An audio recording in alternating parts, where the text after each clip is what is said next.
This video is going to be four random things, four different things that seem to prove that Jesus Christ existed.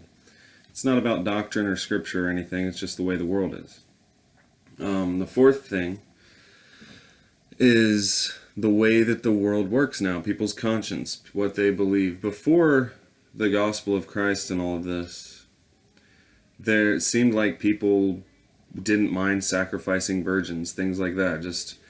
There seems to be more of a conscience of good in people ever since this gospel was preached. The way that the world worked back then, and things they didn't even really see as evil or know to be evil, and the way that the world works now, as people heard this story throughout the world of Christ, that seems to be much different. You know, it seems even atheists and everybody are raised now in this conscience of that's bad.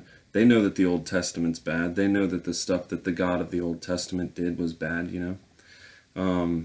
There seems to have been a whole shift in what people believe are good and evil. I mean, Genghis Khan had almost the 10 Commandments, you know. There's the Native American 10 Commandments. All of these things seem to have happened. I mean, of course there were still evil people, but I'm saying this consciousness that you can't really find in history before has definitely changed since Christ. Now you'll say, well, it was just somebody else and it wasn't Christ, it was some kind of propaganda. Well, whoever did that then, well, same thing, same difference. If it wasn't Jesus Christ himself that the story was and it was some kind of propaganda, whoever did that is still, they put a lot of good things down that most all people's conscience can agree that are good, you know, about loving your neighbor and all this other stuff. So the world did seem to change after that. Number three, sorry, man, I got allergies like crazy. Number three, what should we say number three is? All right, ghosts. If you look throughout history, other than conjuring up a few ghosts before Christ, there wasn't really this mass, you know, belief around ghosts until after Christ. And now billions of people have interacted with, have stories about ghosts and people. And the story of Christ is that whenever he died, the graves were opened up, you know, and that whenever he returned, that death and hell were thrown into the lake of fire, and now people don't go into their grave. They're not stuck in their grave anymore, you know. And there's tons of ghosts stories all over the world in every culture, and that's something majorly different than from the history that you can find before Christ about ghosts. You know, there weren't. They didn't have that. We have this whole thing about ghosts. So that's another good point. The second point is the light. After people die now, all over the world, they see a light. Now, all these near-death experiences from all different religions, some atheists, you know, some people say they don't see it, but some do. So many people say that they see this light after they die. And according to the story, Christ opened the temple to heaven, and New Jerusalem came down out of heaven and now is in the earth. It's sitting in the earth, in this realm, you know, it's up in the spirit, in the earth. And whenever people die, they go into a light. They see that light, they go into a light. And this happens all over the world ever since.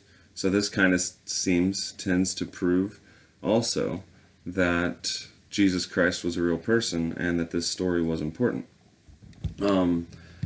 The first thing, this is the one that I see as most random evidence that may not even be evidence, but it's evident that it did happen this way. And that's the Jewish people. The Jews killed Christ, and then we have a story about how Christ would destroy them and their temple. And that's exactly what happened. He destroyed them, scattered them throughout the earth, killed over 1 million of them the day that the temple was destroyed. This story seems to have come to pass, and since that time the Jews have never had their temple again. If you look throughout their Jewish history, there was never a space of thousands of years where they didn't have their temple or anything. You know, it got destroyed once, it got rebuilt. And according to the story, it was rebuilt unto the Messiah. And it was built in perilous times, and the walls were built again, and the street was made straight, all these things. And it says in the story that as Christ was coming, that Herod is the one who built it to that splendor. According to the story in Daniel, and according to the story of Christ coming, it was built to that splendor for the time of the Messiah. And they said in history that if you had not seen Herod's temple, you had not seen architecture. They said it was the greatest building in the world at the time. So Then the Jews killed Jesus, and Jesus destroys the Jews with the brightness of his coming, the word of his mouth. He destroys their temple, sends the Romans to destroy Jerusalem, lay it even with the ground, just like he said that they would. And they fled Judea whenever the armies came. So, since that time, the Jews have not had anything. They tried to rebuild their temple once and did not make it very far at all, and an earthquake came and knocked it down. They haven't been able to, they've been cast off by God. They haven't been able to come back to their land. They've never been in peace once they did get most of their land back. They've never had a temple built again where they could perform their sacrifices, bring the tithes into the storehouse, have priests and offerings.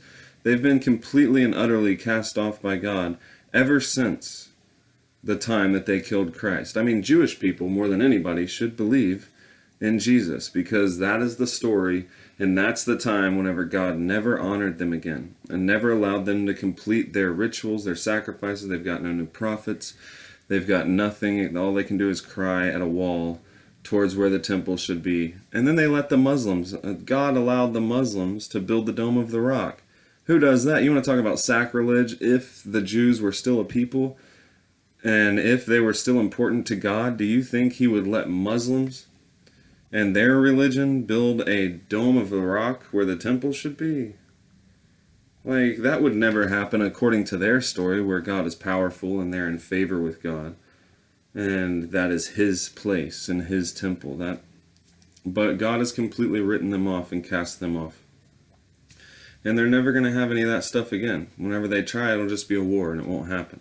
The Jews will just be destroyed again. So those are 4 random points that seem to prove the existence of Jesus Christ. Just look throughout history. You know, that's not Bible or doctrine or anything. That's just random points that seem to prove it.